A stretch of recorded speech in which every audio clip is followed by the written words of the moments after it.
My dear brothers and sisters, Meus queridos irmãos e irmãs, cada dia é um dia de decisão. O presidente Thomas S. Monson nos ensinou que as decisões determinam nosso destino. O uso sábio de nossa liberdade para tomar nossas próprias decisões é fundamental para o nosso crescimento espiritual agora e na eternidade. Nunca somos jovens demais para aprender, nem velhos demais para mudar. Nossos anseios em aprender e mudar vêm de um esforço divinamente instilados para alcançarmos o progresso eterno. Cada dia traz oportunidades para que tomemos decisões para a eternidade. Somos seres eternos, filhos espirituais de pais celestes. A Bíblia registra que criou Deus o homem à sua imagem. Homem e mulher os criou. Recentemente ouvi um coro de crianças cantarem o querido hino Sou um filho de Deus. Perguntei-me, por que não ouço esse hino ser cantado mais vezes por mães ou pais fiéis? Não somos todos filhos de Deus? Na verdade, nenhum de nós pode deixar de ser filho de Deus. Como filhos de Deus, devemos amá-lo de todo o coração e de toda a alma, ainda mais do que amamos nossos pais terrenos. Devemos amar nossos semelhantes como irmãos e irmãs. Nenhum outro mandamento é maior do que esses dois. E devemos sempre reverenciar o valor da vida humana em cada um de seus muitos estágios. As Escrituras ensinam que o corpo e o espírito são a alma do homem. Como seres duais, cada um de vocês pode agradecer a Deus por essa dádiva inestimável de seu corpo e seu espírito. Meus anos de profissão como médico fizeram com que eu adquirisse um profundo respeito pelo corpo humano. Criado por Deus como dádiva para nós, ele é absolutamente assombroso. Pense em seus olhos que veem, ouvidos que ouvem e dedos que sentem todas as coisas maravilhosas ao seu redor. Seu cérebro permite que vocês aprendam, pensem e raciocinem. Seu coração bombeia incansavelmente dia e noite, quase que vocês o percebam. Seu corpo se protege. A dor vem como aviso de que algo está errado e precisa de atenção. As doenças infecciosas atacam de tempos em tempos e, quando isso acontece, são formados anticorpos que aumentam sua resistência a uma infecção subsequente. Seu corpo repara a si mesmo. Os cortes e machucados saram. Os ossos quebrados podem se tornar fortes novamente. Citei apenas uma minúscula amostra das muitas qualidades impressionantes do corpo que nos foi concedido por Deus. Mesmo assim, parece que em toda a família, se não em cada pessoa, existem alguns problemas físicos que exigem cuidados especiais. Um padrão para conseguirmos lidar com esses desafios foi dado pelo Senhor. Ele disse, dou a fraqueza aos homens a fim de que sejam humildes, porque se humilharem e tenham fé em mim, então farei com que as coisas fracas se tornem fortes entre eles. Espíritos extraordinários muitas vezes são abrigados em corpos imperfeitos. A dádiva de um corpo assim pode, na verdade, fortalecer a família à medida que os pais e irmãos edificam de boa vontade a sua vida em torno daquele filho nascido com necessidades especiais. O processo de envelhecimento também é uma dádiva de Deus, assim como a morte. A morte final de seu corpo mortal é essencial para o plano de felicidade estabelecido por Deus. Por quê? Porque a morte permite que seu espírito retorne a Ele. Do ponto de vista eterno, a morte somente é prematura para aqueles que não estão preparados para se encontrar com Deus. Visto que o nosso corpo é uma parte tão essencial do plano de Deus, não é de se admirar que o apóstolo Paulo tenha descrito como um templo de Deus. Toda vez que nos olhamos no espelho, vemos nosso corpo como nosso templo.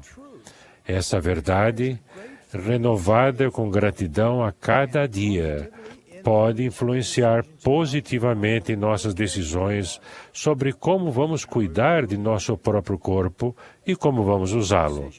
E essas decisões determinarão nosso destino. Como isso pode acontecer? Porque o corpo é o templo de nosso espírito. E o modo como usamos nosso corpo afeta nosso espírito. Algumas das decisões que vão determinar nosso destino eterno incluem: como vocês vão decidir cuidar de seu corpo e usá-lo? Que atributos espirituais vocês vão decidir desenvolver? Seu espírito é uma entidade eterna. O Senhor disse a seu profeta Abraão: Abraão, foste escolhido antes de nasceres. O Senhor disse algo semelhante a respeito de Jeremias e de muitos outros.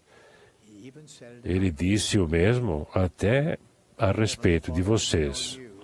Seu Pai Celestial já os conhece há muito tempo. Vocês, como seus filhos e suas filhas, foram escolhidos por Ele para vir à Terra precisamente nesta época, para ser líderes de sua grandiosa obra. Vocês não foram escolhidos por suas características corpóreas, mas por seus atributos espirituais, tais como bravura, coragem, integridade de coração, sede de verdade, fome de sabedoria e desejo de servir ao próximo. Vocês desenvolveram alguns desses atributos na pré-mortalidade. Outros vocês podem desenvolver aqui na Terra se persistentemente os buscarem.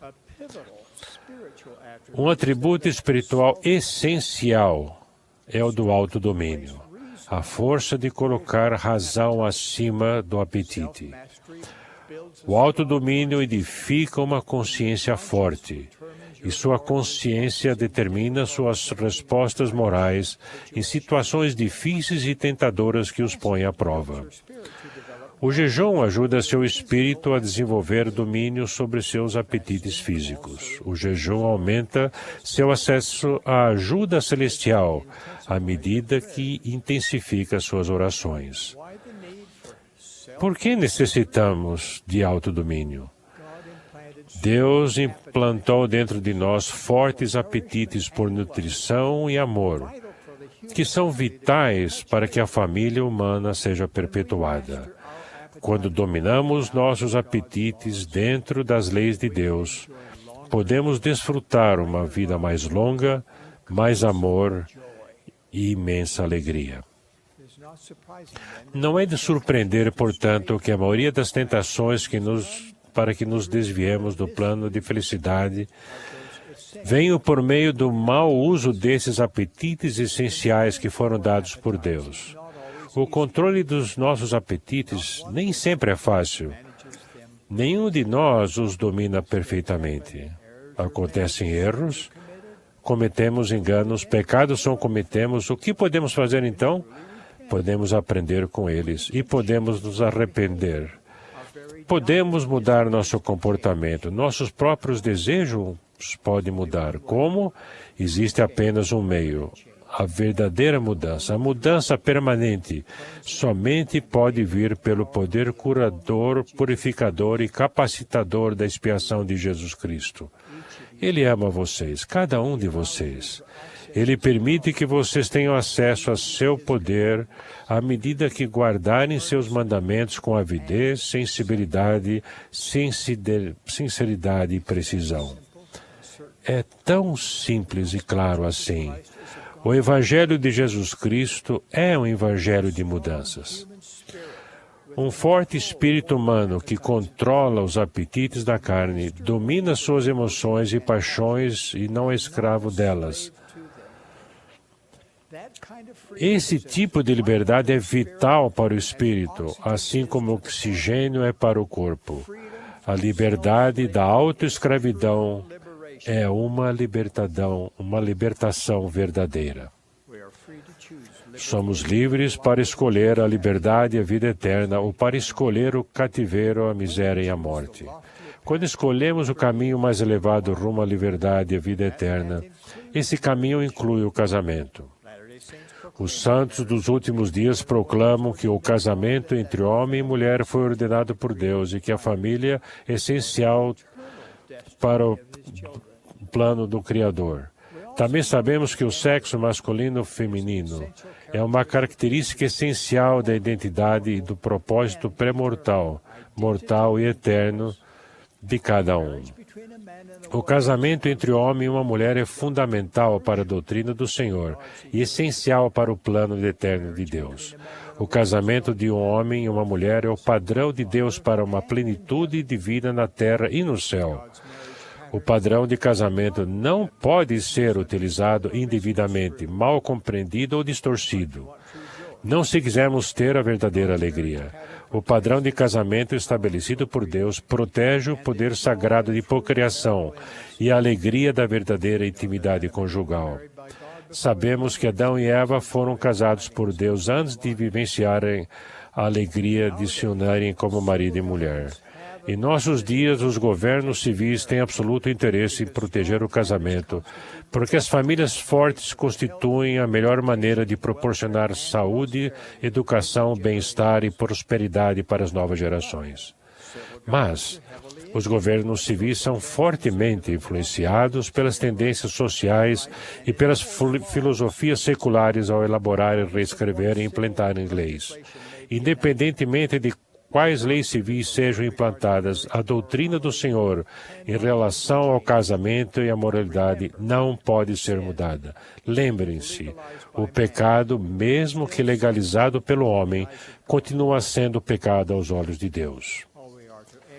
Embora devamos imitar a bondade e a compaixão de nosso Salvador, embora devamos valorizar os direitos e os sentimentos de todos os filhos de Deus, não podemos mudar a sua doutrina, não nos cabe mudá-la. Sua doutrina é nossa para estudarmos, compreendermos e apoiarmos. O modo de vida do Salvador é bom. Seu modo inclui a castidade antes do casamento e total fidelidade dentro do casamento.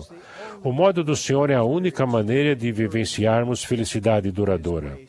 Seu modo proporciona consolo contínuo para nossa alma e paz duradoura para o nosso lar.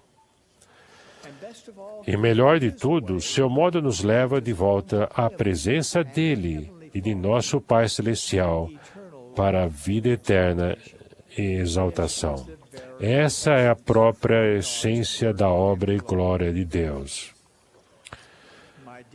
Meus queridos irmãos e irmãs, cada dia é um dia de decisão e nossas decisões determinam nosso destino.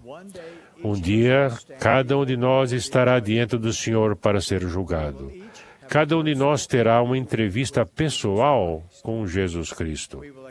Prestaremos contas das decisões que tomamos a respeito de nosso corpo, de nossos atributos espirituais e de como honraremos o padrão de Deus para o casamento e família. Que sejamos sábios nas decisões que tomamos a cada dia para a eternidade. É minha sincera oração, no sagrado nome de Jesus Cristo. Amém.